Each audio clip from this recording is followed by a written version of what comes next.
queridos, vamos estudar hoje da dependência do Senhor, o Evangelho de Mateus, capítulo 2, do verso 19 até o verso 23, que diz assim a palavra do Senhor. Tendo Herodes morrido, eis que um anjo do Senhor apareceu em sonho a José no Egito e disse: Dispõe-te, toma o menino e sua mãe e vai para a terra de Israel, porque já morreram os que atentavam contra a vida do menino. Dispondo-se ele, tomou o menino e sua mãe e regressou para a terra de Israel.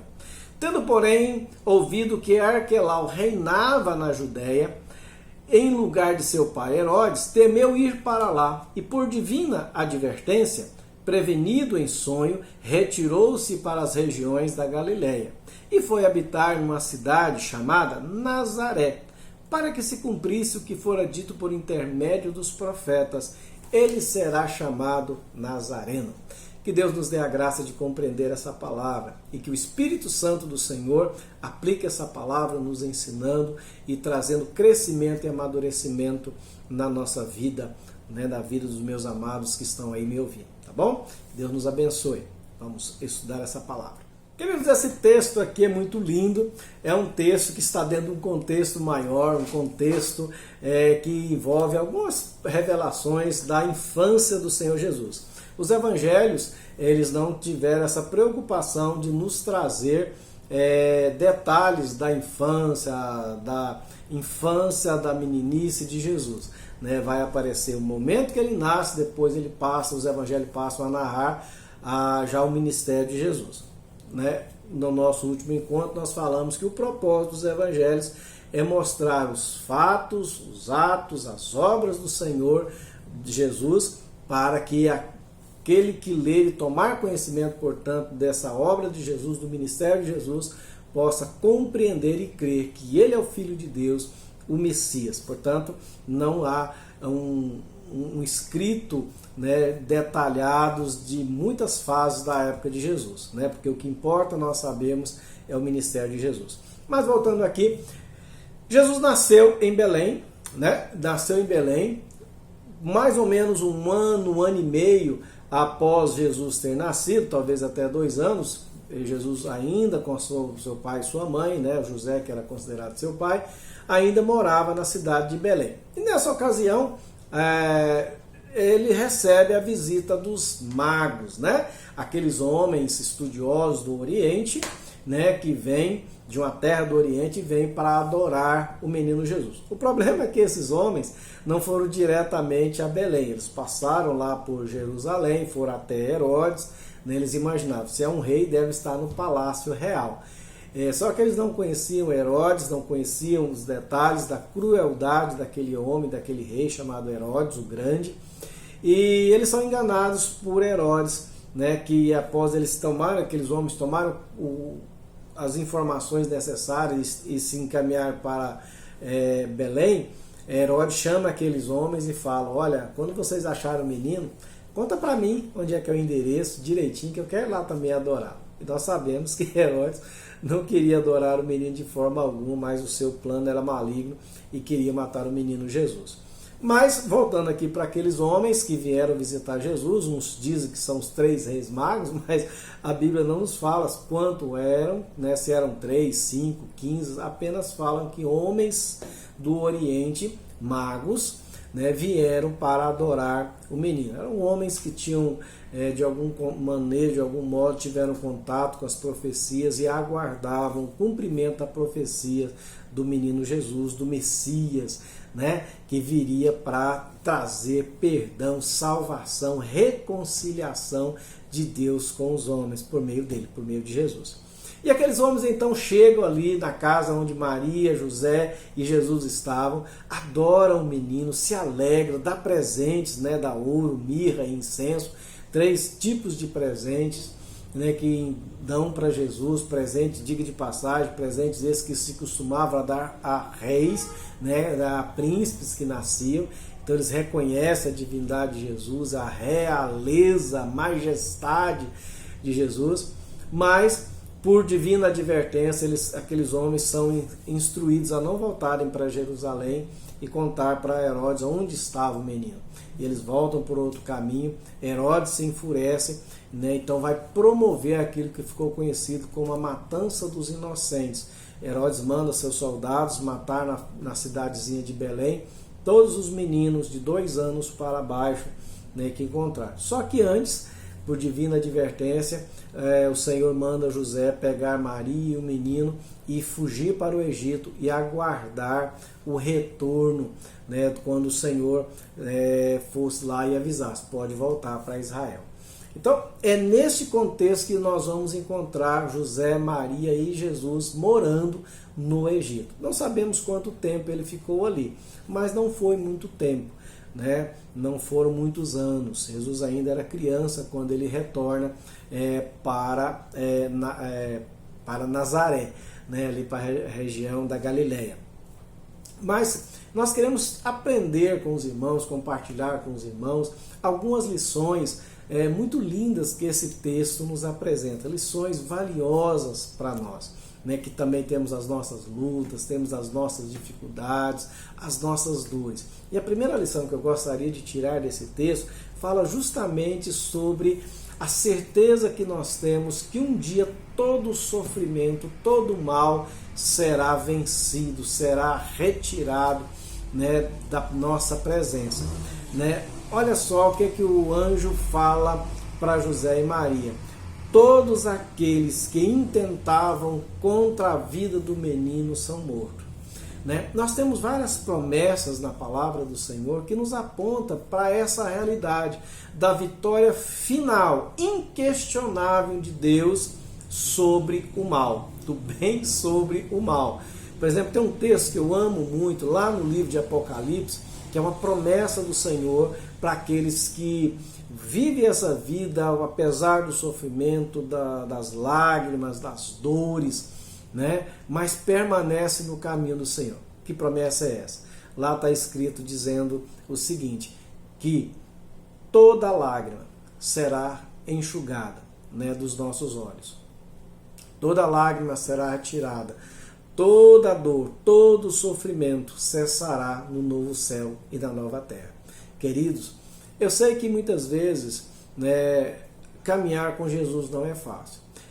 Eu sei que muitos até chegam a dizer que quando você tem Jesus, você não vai passar por sofrimento. A Bíblia não nos diz isso. Aquele que teme a Deus, aquele que caminha com Deus, aquele que tem compromisso com Deus, que tem uma vida, né, consagrada ao Senhor, ele pode passar pelos mesmos sofrimentos que uma pessoa que não teme a Deus. Ele pode contrair uma doença, né, grave, ele pode ser assaltado, ele pode perder o emprego, né? Não é porque nós temos Cristo neste mundo aqui que nós estamos vacinados contra o sofrimento, mas tem uma diferença.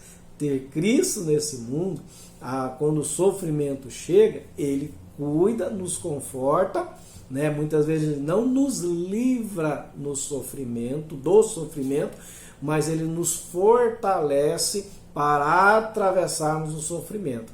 Mas muito mais do que isso, ele também nos consola dizendo que nós vamos vencer. Ele venceu o mundo e ele está preparando um lugar para nós onde não há choro, onde não há morte, onde sofrimento algum há de entrar. Portanto, aqueles que têm Cristo Jesus um dia vai receber essa mesma notícia que José e Maria recebeu de forma parcial, mas nós receberemos de forma plena. Todos quanto intentam contra a sua vida já não existem mais. Que promessa maravilhosa, que certeza nós temos em Cristo Jesus. Mas eu gostaria de ir para uma segunda lição. A segunda lição, nós podemos perceber e encontrá-la quando o anjo dá a instrução para José. Dispõe, verso 21. Dispôs-se ele, tomou o menino e sua mãe e regressou para a terra de Israel, né? E o anjo tinha dito no verso 20, vai, toma o menino e sua mãe e volta para a terra de Israel. Queridos, Israel era a terra de José e de Maria, né? Para muitas vezes as pessoas não atinam para essa realidade que Jesus era um judeu, né? E continua, né, como homem por toda a eternidade, a sua descendência, ele não se envergonha disso, Jesus é judeu, né? Então, mas todo judeu, como todo brasileiro, tem a nossa casa, tem o nosso lugar, nosso porto seguro. Mas esse texto também nos aponta para um lugar maravilhoso, um lugar onde vai cessar o sofrimento, mas também nós teremos uma morada, um lugar de refúgio perpétuo, de segurança eterna. No Evangelho de João, no capítulo 14, o Senhor Jesus disse: olha, não se turbe o vosso coração, credes em Deus, credes também em mim. Na casa de meu Pai há muitas moradas e eu vou preparar lugar. E quando eu vos preparar lugar, voltarei e vos receberei para mim mesmo, para que onde eu esteja, estejais vós também. Que promessa maravilhosa! Aqueles que têm Cristo Jesus, ele pode até passar pelas mesmas intempéries do sofrimento, das dificuldades desse mundo, mas nós temos mais uma segurança. Nós sabemos para onde nós vamos. Nós não estamos seguindo, como diz uma música popular, seguindo uma alta estrada, sem rumo, né, sem direção, né, tanto faz, está indo, está voltando. Não, aqueles que têm Cristo Jesus, eles sabem para onde está indo. Nós sabemos que caminhamos para a pátria celeste, nós caminhamos para o novo céu e a nova terra, para a nossa Jerusalém, para o lugar que o nosso Senhor está preparando para nós. E isso é uma verdade. O Senhor Jesus nunca mentiu. O Senhor Jesus nunca mentiu, nunca proferiu algo não verdadeiro. E se Ele prometeu, Ele há de cumprir. Ele prometeu estar conosco todos os dias. Ele prometeu nos sustentar todos os dias. Ele prometeu nos dar força e Ele tem cumprido isso rigorosamente. Nos sustentando, nos confortando, não é verdade? A promessa também e a certeza, portanto, de que nós temos um lugar para onde nós nos refugiaremos, aonde nós habitaremos sem choro, sem dor, sem morte, eternamente na presença do Senhor. E tem mais um versículo que eu acho fantástico, mais uma passagem, antes de nós terminarmos essa lição, que é a passagem que o Senhor Jesus nos fala que o que nós vamos ouvir quando nós chegarmos naquele lugar. Sabe o que a palavra do Senhor nos fala? A palavra do Senhor nos fala que quando nós chegarmos nesse lugar, ouviremos dos lábios de Jesus a seguinte exclamação: vinde, benditos de meu Pai, entrai, tomai posse do reino, preparado antes da fundação do mundo para vós outros. Que promessa maravilhosa! Saber para onde nós vamos. Nós não somos como uma folha jogada para um vento do outro. Podemos passar dificuldade, podemos passar tribulações, mas nós temos um destino. A vida com Deus, eu sempre tenho falado aqui, é uma caminhada e nós prosseguimos para a nossa terra prometida. Que bênção maravilhosa! Você já tem essa certeza de saber para onde você está indo? Se você não tem a certeza, abre seu coração para Jesus, né? Entregue sua vida para Ele. Quando eu falo em abra seu coração, entregar sua vida para Jesus, é mais do que você acreditar no Senhor. Quando a palavra de Deus fala que nós devemos acreditar no Senhor Jesus, não é mais do que saber que Ele existe. Porque é interessante que a Bíblia vai nos dizer que até os demônios sabem da existência de Jesus e, contudo, eles não vão para esse lugar maravilhoso.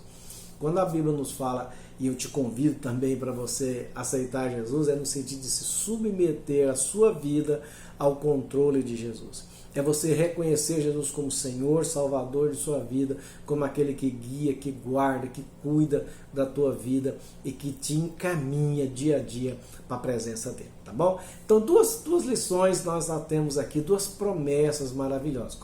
Qual é a primeira? Todo sofrimento, toda dor um dia vai cessar para aqueles que estão em Cristo Jesus. Segundo, todo aquele que tem Cristo como Senhor e Salvador da sua vida sabe para onde está indo. Nós temos um caminho a percorrer, mas nós temos um destino final para chegar. Estaremos eternamente com o Senhor no nosso Israel espiritual. Vamos para a nossa terceira lição? A nossa terceira lição, ela vem mais para uma realidade presente, porque até agora nós falamos de promessas, né, verdadeiras, que irão se concretizar no futuro, né?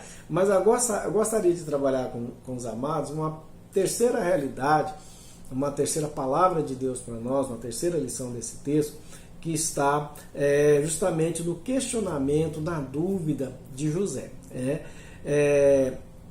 Verso 22. Tendo, porém, José ouvido que Arquelau reinava na Judéia, em lugar de seu pai Herodes, temeu ir para lá, né?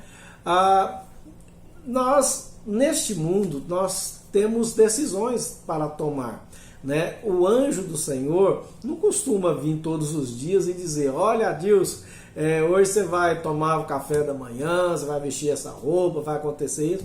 A palavra de Deus não nos fala isso, e o anjo do Senhor também não vem fazer isso.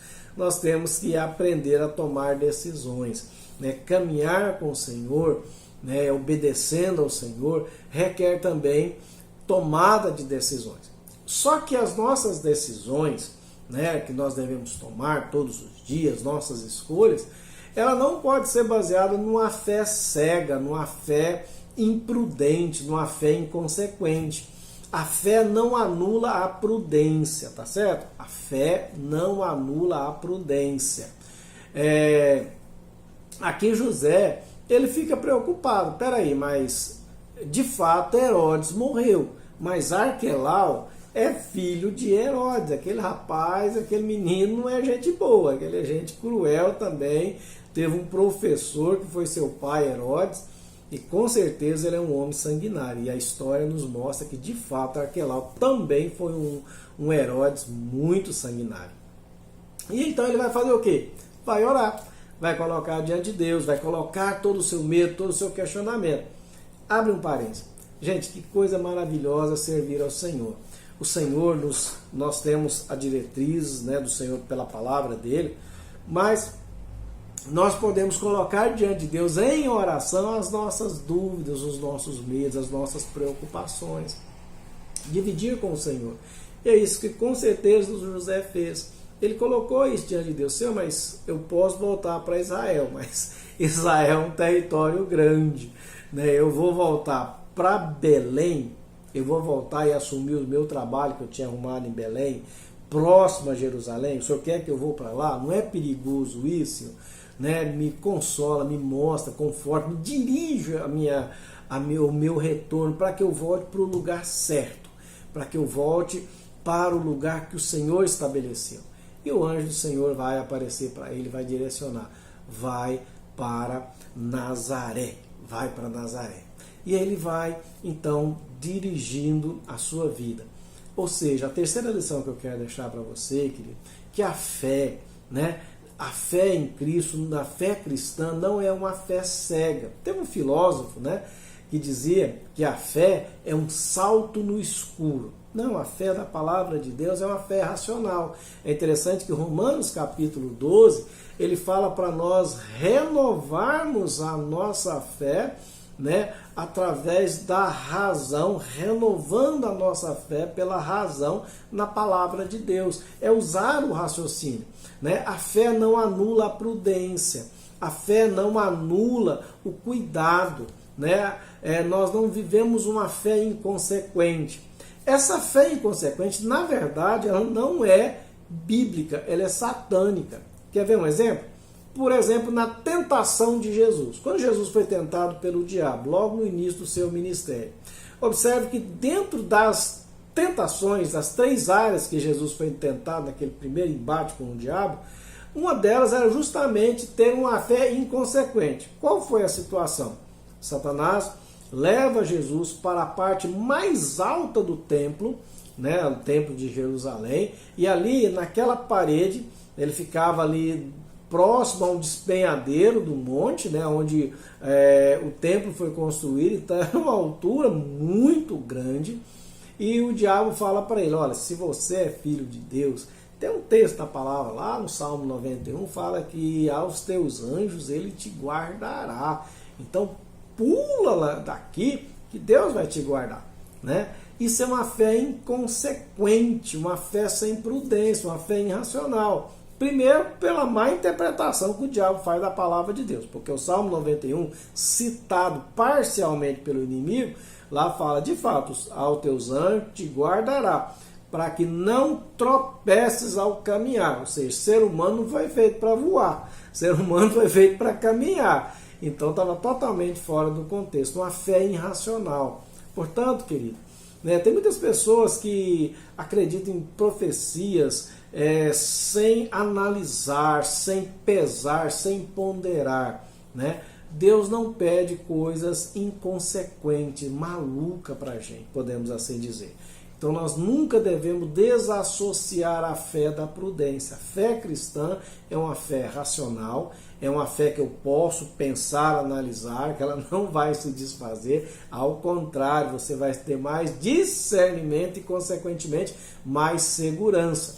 E as suas dúvidas você deve colocar diante do Senhor, né? E é interessante que quando nós confiamos no Senhor e buscamos, e apresentamos diante de Deus o nosso medo e pensamos junto com o Senhor ali, tomamos a decisão, Deus sempre está trabalhando em algo maior. Interessante, o verso 23 vai nos dizer que o Senhor Jesus vai encaminhar, o Senhor Deus vai encaminhar Jesus, Maria e José para a cidade de Nazaré para cumprir uma promessa. Nesse momento, José não foi lembrado disso, ele nem se tocou, mas ele obedeceu prudentemente. Eu vou ficar bem longe.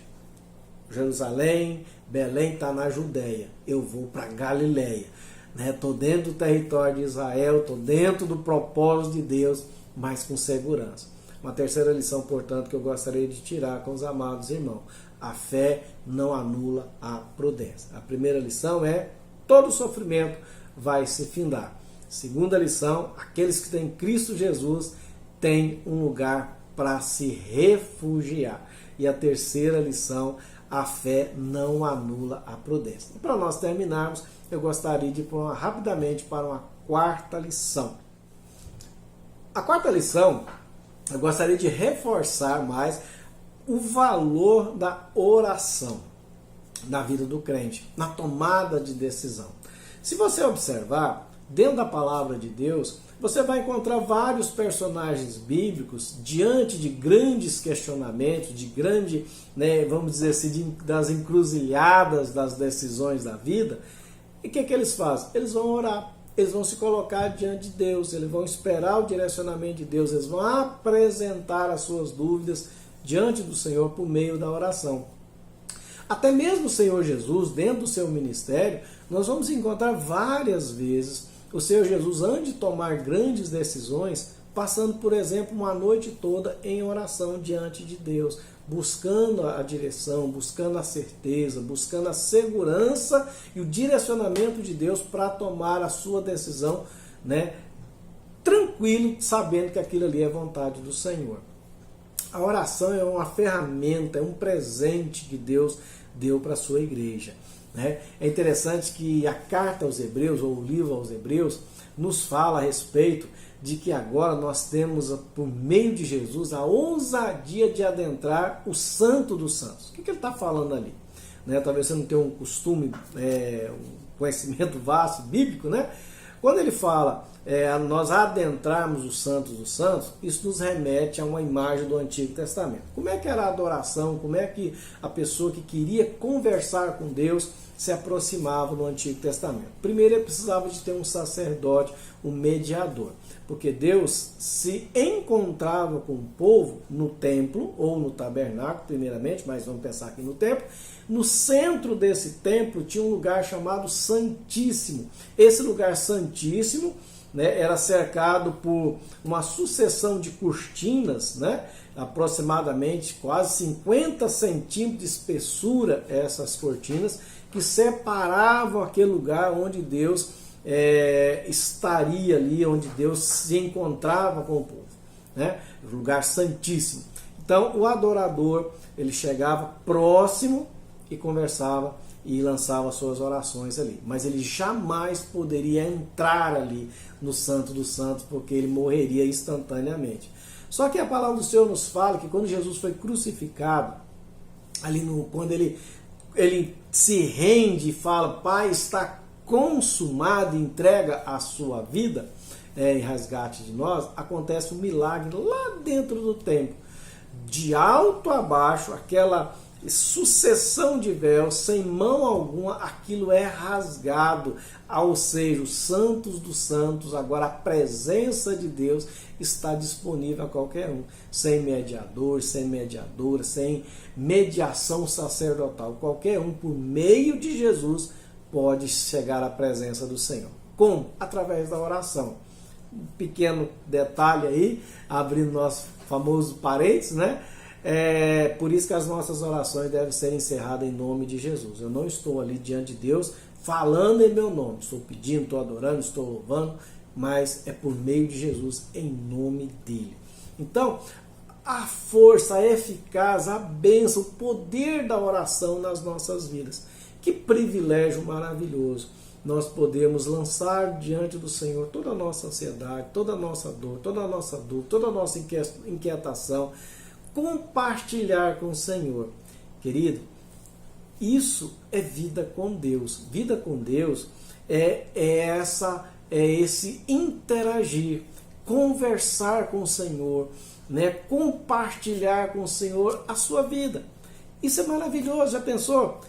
E é importante nós lembrarmos disso, essa é uma lição muito importante, porque muitas pessoas querem ter uma vida com Deus somente quando a dificuldade surge, né? Tem problema, tem dificuldade, eu preciso de Deus. Outros, né, querem encontrar com Deus e acham que só encontra com Deus na igreja. É lógico que na igreja nós nos reunimos para adorar ao Senhor. Mas a vida com Deus, ela não acontece em momentos. Até uma maneira errada, né, da gente dizer, né, e expressar agora vai começar um momento de adoração, né? Não, o momento da comunhão com Deus. Não, nós vivemos na presença do Senhor e por meio da oração nós podemos conversar com o Senhor em qualquer lugar, em qualquer momento, em qualquer situação. Nós podemos chegar diante do Pai por meio de Jesus e compartilhar com Ele a nossa vida. Já pensou que privilégio? Falar nisso, já conversou com o Senhor hoje? Você já abriu o seu coração? Você já contou o seu dia? Vamos exercitar esse privilégio por meio da oração. Né? José faz isso. A vida de José, eu acho lindo a história de José, quando esse homem, ele sempre tomou as suas decisões na dependência do Senhor por meio da oração. Davi, né, também outro personagem que fazia uso da oração antes das suas campanhas. Estava lá ele com seu exército, os exércitos inimigos, né, e Davi parava e perguntava: Senhor, é da vontade do Senhor eu ir guerrear? E o Senhor falava: sim, meu filho, vai ter guerra. Aí Davi orava de novo e falava com Deus: Senhor, mas essa guerra, qual é a estratégia que o Senhor quer que eu use? E o Senhor ensinava e dava a estratégia para Davi. Queridos, que coisa maravilhosa. Nós devemos aprender a viver assim, na dependência do Senhor. Resumindo, para nós encerrarmos a nossa meditação de hoje. Que lições nós podemos tirar com essa família bendita da família de Jesus? Primeiro, esse texto nos mostra que todo sofrimento vai cessar. Esse sofrimento que você está passando, porventura, meu querido, vai cessar. Lança sua dificuldade, lança suas esperanças no Senhor, no tempo dele. Se é nessa vida, se é depois da nossa partida, a certeza você pode ter: esse sofrimento, essa dor, essa lágrima, essa injustiça vai cessar em nome de Jesus, tá? E por meio de Jesus. Segunda lição que nós vimos aqui, queridos, aquele que tem Jesus tem lugar para ir. Você tem lugar, você tem destino já estabelecido, morada com o Senhor. E como nós aguardamos, como eu aguardo ouvir do Senhor: vinde bendito de meu Pai, entrai, tomai posse do Rei. Terceira lição que nós vimos aqui: obedecer ao Senhor não anula a prudência. A fé não anula a prudência. A vida religiosa não pode anular a prudência, tá? A prudência faz parte da nossa segurança, tá? A fé não é um pulo no escuro, mas a fé é da palavra de Deus, é exercida, é vivida no meio da sensatez, do equilíbrio, da prudência. E por último, nós vimos aqui na nossa quarta lição o valor da oração, a bênção, o privilégio da oração, onde nós podemos nos aconselhar, conversar, partilhar com Deus a nossa vida, todos os momentos. Que privilégio grandioso. Por meio de Jesus. Está aí o valor de Jesus. Eu espero, querido, que você já tenha Jesus como Senhor e Salvador da sua vida. Pois o Senhor guarda, o Senhor cuida, o Senhor guia. Que Ele seja isso na sua vida, para a honra e glória dele mesmo, tá bom? Deus te abençoe, em nome de Jesus.